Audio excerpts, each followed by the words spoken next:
అండి, welcome back to Sri Kamakshi channel. ఈ రోజు వీడియోలో అయితే గోబీ 65 చేసి చూపించానండి. వీడియో చాలా బాగా చేశానండి. అన్నీ వేసి ఏం మసాలాలన్నీ అన్నీ కరెక్ట్గా వేసానండి. చూడండి, వీడియోని ఎక్కడ స్కిప్ చేయొద్దండి, చివరి వరకు చూడండి. మీకు కానీ నచ్చితే లైక్ చేయండి, షేర్ చేయండి, కామెంట్ చేయండి. మీరు కానీ ఎవరైనా కొత్త వాళ్ళు వీడియోని చూస్తున్నట్టయితే సబ్స్క్రైబ్ చేసుకోండి. చూడండి ఎలా ఉందో, గోబీ ఎంత బాగా కుక్ అయిపోయిందో చూసారా.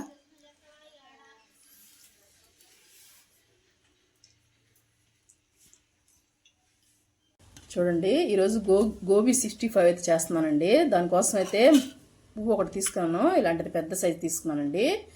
మనకి ఫ్రెష్గా ఉంటే పువ్వు అంత బాగుంటుందండి గోబీ అయితే. చూసారు కదా, ఎక్కడ అనేది మచ్చ లేకుండా, పురుగు లేకుండా. దీంట్లో పురుగు ఉంటుందండి, కనపడిన పురుగు అనేది మనం క్లీన్ చేసుకోవాలి. తర్వాత వాటర్లో చూపిస్తాను. ఇప్పుడు మనకి ఇదిగో ఇలాగ కట్ చేసి తీసేసుకున్నానండి. నేను తీసేసుకొని ఇంత సైజు వచ్చేలాగా మనం కట్ చేసుకుందాం. ఇంకండి ఇంత కాడ అవసరం లేదు మనకి, కొంచెం కట్ చేసేసి, ఇంతంత పొడుగు అవసరం లేదు మనకి. ఇట్లాంటి పెద్ద ఏమన్నా ఉంటే రెండుగా చేసుకోండి. ఇదిగో ఇలాగ చిన్నగా 2గా 3గా అలా చేసుకోండి. ఇంతంత సైజు ఉంటే మరీ చిన్నవి ఉన్నాయి అనుకోండి, మనం ఏంగానే మొక్క కనపడదండి. అందుకని ఈ మాత్రం ఉంటే మనకు బాగుంటుంది. అంతా ఇట్లా ఒలిసి పెట్టేసుకుంటానండి నేను. చూడండి, అన్నీ ఒకేలాగా ఇలా చేసి పెట్టేసుకున్నాను. ఇప్పుడు నేను వాటర్ అయితే పొయ్యి మీద పెట్టుకున్నానండి. చూడండి, ఇప్పుడు బాయిల్ అవుతున్నాయి కదా, ఈ టైంలో మనం కొంచెం పసుపు వేద్దామండి. ఒక స్పూను ఉప్పు వేసేసి ఇవన్నీ వేసేద్దాం. మనకి ఏదన్నా మన కంటికి కనబడిన పురుగు ఏదన్నా ఉన్నా అన్నీ వేడి నీళ్ళలో పోతాయి కదండి. అందుకని మనం వేసేసి ఒక 3 మినిట్స్ ఎక్కువ బాయిల్ చేయొద్దండి. ఎందుకంటే మనకి మళ్ళీ 65 చేసేటప్పుడు గోబీ మనకి తొందరగా చిదిరిపోతుందండి. అందుకనేసి మనం 3 నిమిషాలు, అంతకన్నా ఎక్కువ కుక్ చేయొద్దు. అలా ఉంటేనే మనకు బాగుంటుంది దాంట్లో ఫ్రై చేసేంతవరకు. ఒక 3 నిమిషాలు కుక్ చేసుకున్నామండి. చూడండి, ఒక 3 నిమిషాలు అయితే అయిపోయింది. ఉడికిపోయినాయి కదా, అంటే అదే హాఫ్ బాయిల్డ్ లాగండి. మనం ఇలా తీసేసుకున్నాం. ఇప్పుడు అన్నీ ప్లేట్లు వేసేసుకొని కొంచెం సలార్ పెట్టుకున్నాము. స్టవ్ ఆపేసుకుంటున్నానండి నేను.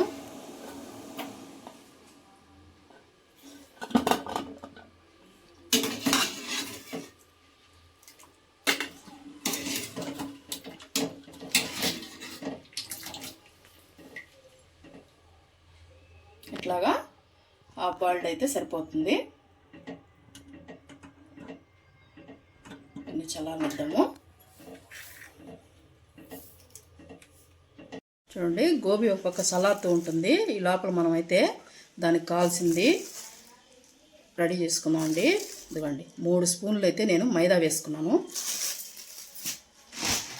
3 స్పూన్లు సరిపోతుందండి మనం తీసుకున్న గోబీకి. ఇదిగోండి, 2 స్పూన్స్ కార్న్ఫ్లోర్ అండి. కార్న్ఫ్లోర్ అంటారు కదా, అది 2 స్పూన్స్ తీసుకున్నాను. 1 స్పూన్ వచ్చి బియ్యం పిండి తీసుకుంటున్నానండి. ఇదిగోండి, పొడి బియ్యం పిండి సరిపోతుంది. అది దీంట్లోకి కొంచెం మిరియాల పొడి, సగం స్పూను మిరియాల పొడి,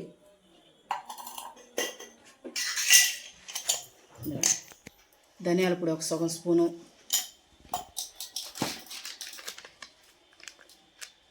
గరం మసాలా ఒక సగం స్పూను, కారం 1 స్పూన్ వేస్తున్నానండి. దాంట్లోకి అల్లం తెల్లగడ్డ పేస్ట్ ఇవ్వండి 1 స్పూన్ వేస్తున్నానండి.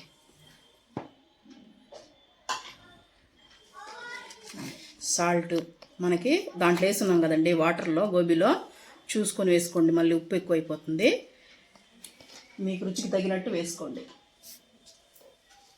అంటే సన్నగా తరిగిన కరివేపాకు 2 రెమ్మలు సరిపోతాయండి, 2 ఆకులు. కొత్తిమీర సన్నగా తరిగి, ఎంత సన్నగా వీలైతే అంత సన్నగా తరుక్కోండి, అప్పుడే టేస్ట్ బాగుంటుంది.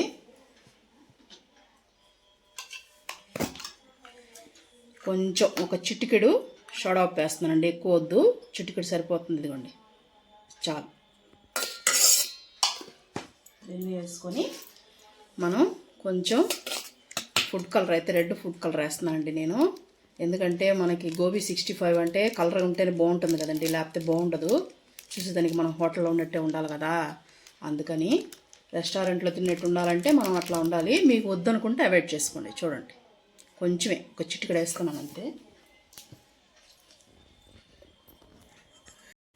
చూడండి వీటిలన్నిటిని బాగా కలుపుకోవాలండి. ముందు వీటిలన్నిటిని బాగా కలుపుకొని మనం కొంచెం వాటర్, మరీ ఎక్కువ ఏం పోయిద్దండి, ఎందుకంటే మళ్ళీ పలసంగా అయిపోతే గోబీలోకి కావాలి కదండి మనకి. గోబీ దీంట్లో వేస్తాం కాబట్టి మళ్ళీ పలసం అయిపోతుంది. చూసుకొని కొద్ది కొద్దిగా వేసుకుంటూ కలుపుకోవాలండి.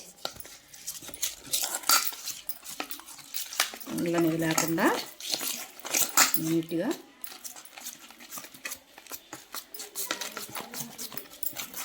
మీకు ఇష్టమైతేనే వేసుకోండి. ఫుడ్ కలర్ అనేది ఇష్టం లేకపోతే వేసుకోవద్దండి, అవాయిడ్ చేసేయండి. కానీ ఎగ్జాక్ట్గా అలాగే రావాలంటే మాత్రం ఖచ్చితంగా వేసుకోవాల్సి వస్తుందండి.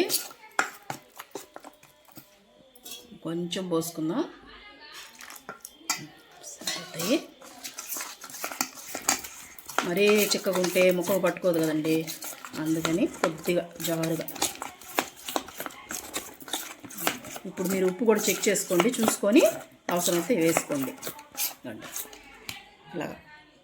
ఇలాగ వస్తే సరిపోతుంది. చూసారు కదా, ఈ టైప్లో సరిపోతుంది. పక్కన పెట్టేసుకుందాం. ఇప్పుడు దీంట్లో ఈ గోబీ అనేది చల్లారింది కదండి, ఇదైతే దీంట్లో వేసేసుకుందాం. వేసేసుకొని స్పూన్ అనేది తీసేసి మనం చేత్తో ఊరిని ఎక్కువ చేయొద్దండి, ఇట్లాగా తేలిగ్గా. ఎందుకంటే మనం హాఫ్ బాయిల్ చేసుకున్నాం కదా, విరిగిపోతాయి. ఇలాగ అన్నిటికీ పట్టేటట్టు కలుపుకోవాలండి బాగా. ఇది ఈవినింగ్ స్నాక్లా తినొచ్చు, రైస్లో ఏదైనా పప్పు కూర ఆకుకూర చేసుకున్నప్పుడైనా హ్యాపీగా తినొచ్చండి, నంచుకొని బాగుంటుంది. ఉట్టిదే పెట్టుకుని తినవచ్చండి, ఎంత బాగుంటుంది. మా ఇంట్లో అయితే ఉట్టిది తినేస్తారు. వేడివేడిగా వేస్తుంటే ఎన్నైనా తినాలనిపిస్తుందండి. ఇలా బాగా ముక్క ముక్కకి పట్టాలండి.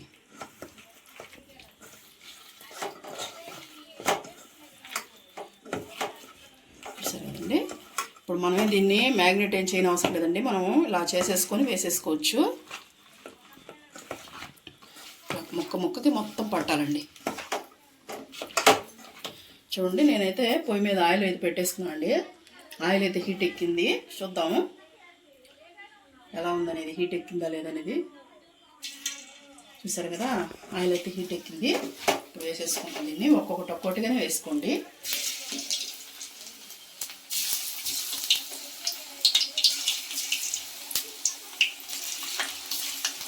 అన్నీ మీడియంలో పెట్టి వేయించుకోండి, మంట అయితే పెట్టద్దండి. మరీ మంట పెట్టేసామంటే లోపల మనం హాఫ్ బాయిల్డ్ కదండి చేసింది, కుక్ అవ్వదు మళ్ళీ. అందుకని మీడియం పెట్టుకొని పట్టినన్ని వేసుకొని కుక్ చేసుకోండి. కొద్దిగా కలర్ వచ్చిన తర్వాత మనం కొద్దిగా ఫ్రై అయిన తర్వాత తిప్పదామండి, అప్పుడే పెట్టద్దు గంటి.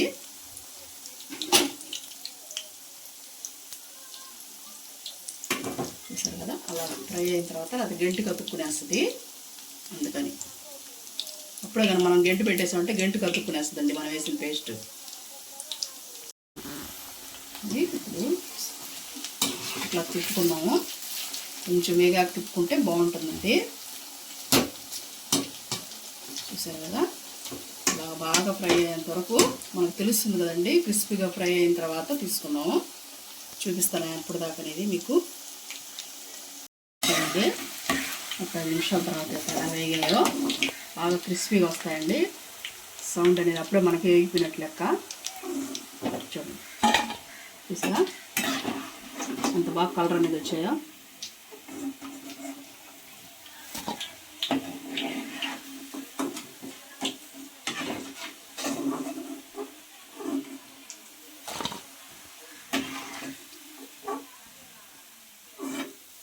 గోవాయి కూడా వేసేసుకున్నాం అండి. అలాగే.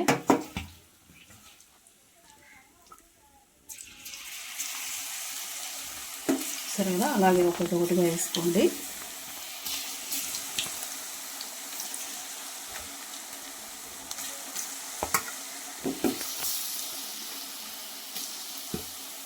సరే, ఇవి కూడా అలాగే కొంచెం కాలిన తర్వాత తిరగేసుకోండి, లేకపోతే గంటికి పట్టేసుకుంటుంది, మనం పిండి వేసాం కదండి అందుకని. ఇవి కూడా అలాగే కాల్చుకొని మీకు చూపిస్తాను. మొత్తం తీసేసుకో. మీకు ఎక్స్ట్రా ఆయిల్ ఏమన్నా ఉంటే ఇట్లా పేపర్ నాప్కిన్ వేసేసుకోండి. మా అబ్బాయికి కొంచెం కలర్ తక్కువ అయిందంటండి, మళ్ళీ కలర్ ఏమన్నాడు కొద్దిగా, ఆయనకి ఎర్రగా కావాలంట, అందుకని వేసాను రెండో వైపు కొద్దిగా. పిల్లలు కదండి, వాళ్ళకి కలర్ఫుల్ కనిపిస్తేనే తింటారు వాళ్ళు.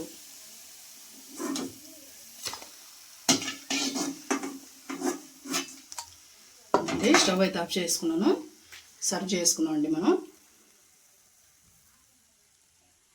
చూడండి బౌల్లో అయితే వేసేసుకుంటున్నాను నేను. చూడండి ఎలా ఉన్నాయి క్రిస్పీగా, అంత బాగుంటాయండి.